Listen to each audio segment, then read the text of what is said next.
అందరికీ నమస్కారం. శ్రీ మహావిష్ణువు ధర్మాన్ని కాపాడటానికి ఎన్నో అవతారాలు ఎత్తాడని మనకు తెలుసు. మత్స్య, కూర్మ, వరాహ ఇలా ప్రతి అవతారం వెనుక ఒక గొప్ప కారణం ఉంది. కాని ఆ అవతారాల్లో ఒక్కటి చాలా విచిత్రమైనది, విశిష్టమైనది. అదే హయగ్రీవ అవతారం. జ్ఞానానికి, విద్యలకు అధిపతి అయిన ఆ దేవదేవుడికి మానవ శరీరం గుర్రం తల ఎందుకు వచ్చింది? అదొక శాపమా లేక దైవలీల? ఈరోజు మనం ఆ అద్భుతమైన కథను తెలుసుకోబోతున్నాం. చివరి వరకు చూడండి. కృతయుగంలో ఒకనాడు వైకుంఠంలో శ్రీ మహావిష్ణువు, లక్ష్మీదేవి ఏకాంతంగా ఆనందంగా గడుపుతున్నారు.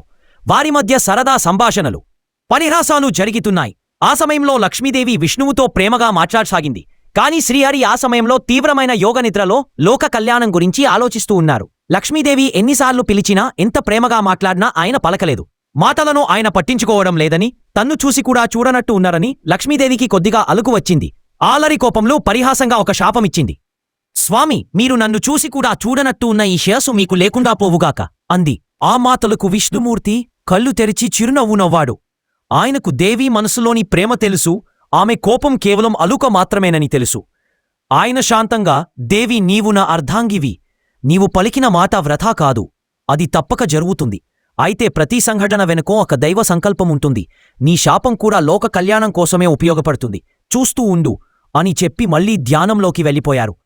ఇదిలా ఉండగా భూలోకంలో మధు, కైటబులు అనే రాక్షసుల వంశంలో హయగ్రీవుడు అనే మరో రాక్షసుడు పుట్టాడు. అతనికి పుట్టుకతోనే గుర్రం తల ఉండేది. అతను అమరత్వం కోసం బ్రహ్మదేవుని గురించి ఘోర తపస్సు చేశాడు. బ్రహ్మ ప్రత్యక్షమై వరం కోరుకోమనగా ఆ రాక్షసుడు అతి తెలివితో, ఓ సృష్టికర్త, నన్ను ఎవరూ చంపకూడదు. ఒకవేళ నాకు మరణం సంభవిస్తే నాలాగే గుర్రం తల ఉన్న హయగ్రీవుడి చేతిలోనే జరగాలి అని వరం కోరాడు. ఈ సృష్టిలో తనలాంటివాడు ఇంకొకడు ఉండనే గర్వంతో ఆ వరం కోరుకున్నాడు. బ్రహ్మ తథాస్తు అని వరాన్ని ఇచ్చాడు. ఇక ఆ రాక్షసుడికి అడ్డూ అదుపు లేకుండా పోయింది. దేవతలను, ఋషులను హింసించి బాధించాడు. ఒకరోజు సృష్టికి మూలమైన జ్ఞాన భాండాగారాలైన వేదాలను బ్రహ్మదేవుడి నుండి దొంగిలించి ఎవరికి దొరక్కుండా పాతాళలోకంలో దాక్కున్నాడు. వేదాలు లేకపోవడంతో లోకంలో యజ్ఞాలు ఆగిపోయాయి. జ్ఞానం నశించి అజ్ఞానం పెరిగిపోయింది. ధర్మం అడుగొంటింది. దేవతలంతా కలిసి వైకుంఠానికి పరుగుపెట్టారు. దేవతలంతా శ్రీహరిని శరణువేడారు. ప్రభూ హయగ్రీవరనే రాక్షసుడు వేదాలను దొంగిలించారు. వాడిని చంపాలంటే మీరే వాడిలాంటి గుర్రపు తల ఉన్న రూపాన్ని ధరించాలి అని ప్రార్థించారు. అప్పుడు విష్ణుమూర్తి, మీరు చింతించకండి, అంతా నా ప్రణాళిక ప్రకారమే జరుగుతుంది. లక్ష్మీదేవి ఇచ్చిన శాపం ఫలించే సమయం ఆసన్నమైంది అని చెప్పి ఒక యాగం చేసి అలసిపోయినట్టుగా నటించాడు. ఆయన తన శారంగం అనే మహాశక్తివంతమైన విల్లును నేలకు ఆనించి దానిపై తన తలను ఆసరగా పెట్టుకుని గాఢ నిద్రలోకి జారుకున్నారు. దేవతలు యాగం కోసం విష్ణువును లేపడానికి ప్రయత్నించారు. కాని ఆయన నిద్ర ఎంతకీ వీడలేదు. అప్పుడు బ్రహ్మదేవుడు ఒక ఉపాయం పన్నాడు. ఆయన వమ్రీ అనే ఒక చెదపురుగును సృష్టించి విష్ణువు ఆనుకుని ఉన్న వింటినారిని కొరకమని ఆజ్ఞాపించాడు.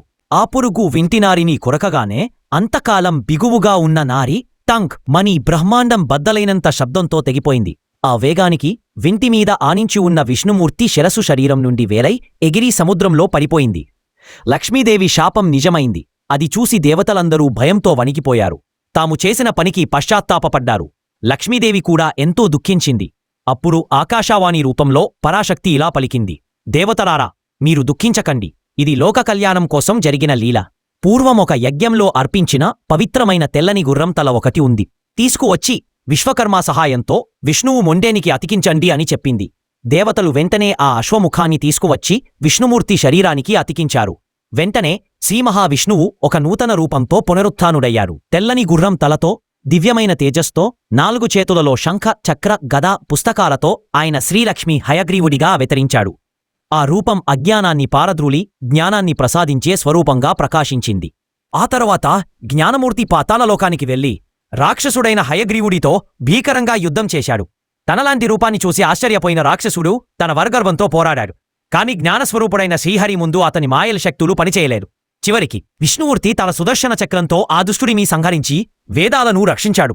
ఆయన ఆ వేదాలను తిరిగి బ్రహ్మకు అప్పగించి లోకంలో జ్ఞానాన్ని, ధర్మాన్ని పునఃస్థాపించాడు. లక్ష్మీదేవి పరిహాసపు శాపం కూడా లోకల్యాణానికి ఎలా దారితీసిందో. అందుకే మన పురాణాలు జీవితంలో జరిగే ప్రతి సంఘటన వెనుక ఒక కారణముంటుందని. ఆ జ్ఞానప్రదాత అయిన శ్రీహయగ్రీవస్వామిని మనం పూజిస్తే విద్య, వివేకము, విజయం మన సొంతమవుతాయి. ఈ కథ మనకు చెప్పే నీతి ఏమిటంటే, కొన్నిసార్లు మన జీవితంలో జరిగే చెడు సంఘటనలు, కష్టాలు కూడా ఒక మంచి భవిష్యత్కు, ఒక గొప్ప ప్రయోజనానికి దారితీసే దైవ సంకల్పంలో భాగం కావచ్చు. లక్ష్మీదేవి శాపం లేకపోతే విష్ణువుకు హయగ్రీవ అవతారం వచ్చేది కాదు. అందుకే ఆయన్ను మనం విద్యాధిపతిగా, జ్ఞానప్రదాతగా పూజిస్తాం.